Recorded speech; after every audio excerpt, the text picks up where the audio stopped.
Gweta Advocate Nelson Chamisa rinomirira panyaya dzematongerwo enyika kana dzave nguva dzesarudzo kana kuti nguva dzekuti zvinhu zvapisa vaadvocate Thabani Mpofu, the Fulcrum boss, vobuda vachitaura chinhu zviri kuita kuti vanhu vasungwe muZimbabwe.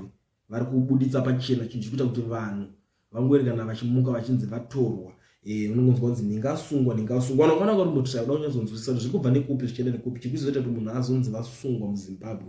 Chii chiri kunyatsokuitika? Chii chiri kunyatsokusungisa vanhu ava? Nekuti chimwe nyaya yakavhundutsa vanhu ndeye muchinda uyo akatorwa achinzi iwewe wakaita demonstration imwe muna 2019 kuSouth Park, vatorwa vasungwa. Ndo imwe nyaya yandiri kusangana nayo panapa iri kuzobudiswa yekufumurwa nauyo advocate Thabani Mpofu ari kuti vanhu ava vakangofunga kuti unogona demo wabatwa.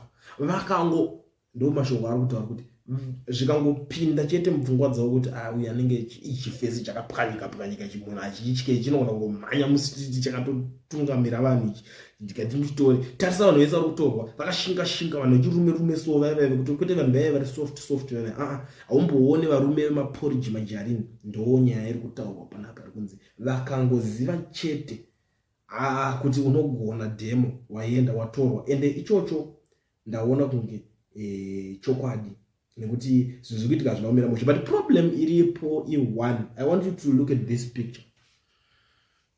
Unoona picture here ndaisa pascreen iyo. Pari kunzi there was a spider. Ndibva papiswa imba. It's gone now. Ndo situation iri kuitika muZimbabwe izvezvi. So yekuti vakafungidzira kuti alright it's fine, panapa paneka spider, tikuda kudaiso ka spider kana unozwa kakatiruma, saka ngatigwara taningina tikatsvaire akasi kutsvairika kari kutiza fine, batidza moto, ndakabatidza moto wachadzimike, boom, zvaparara zvese. Ndo zvinhu zviri kuitika iko zvino zvasvitsa nyika pakutanga kutaurwa panews venyika dzakasiyana pakutaura kunzi aiwa kuri kusungwa vanhu, kuri kutorwa mutsinye, kuri kunzwa iso vanhu vari kubatwa, vanhu vari kuzonzwa, vanhu vari kudzvanyirirwa, vanhu vari kumpunyikidzwa. SADC summit yacho ngatisaitire kuZimbabwe. Ndo pasvitswa nyika iko zvino nekuda kwezvinhu izvozvo zvekungomuka muchingoti there is a spider. Ngatipise spider isikuningina, ngatipise imba yacho. Ndo pazvava iko zvino. Effort yese kureva kuti inogona kuendera mahara. Because haisi nyaya yekuti inyaya yangotangwa neDA chete. No.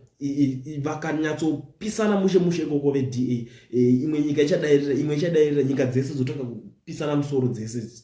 Kupedzana pangonzi fine atishada kuitira SADC summit yacho kuZimbabwe because of zvinhu zvakaita sezvizvi zviri kuitika zvinosirisa zvinonyadzisa kudai so vari mukuru vanomuka. Ende zuro ndiri kuona uyo anonzi Patrick Chinamasa achiposta chiti inini nzeve dzangu dzakazondiudza kuti zvakati ndakazoteerera zvinhu zviri kuitika. Ndo vari kutanga kufumura mafungiro avari kuita.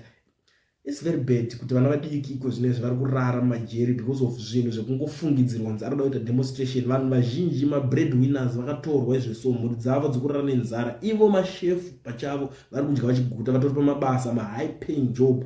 Vanhu vari kungofungidzirwa kuti vadari demonstration, mhuri dzavo izveso dzikutorara nenzara because of pari kuda kuitwa SADC summit, because of umwe munhu ari kuitwa SADC chair zviri peaceful zvisina kupikiswa.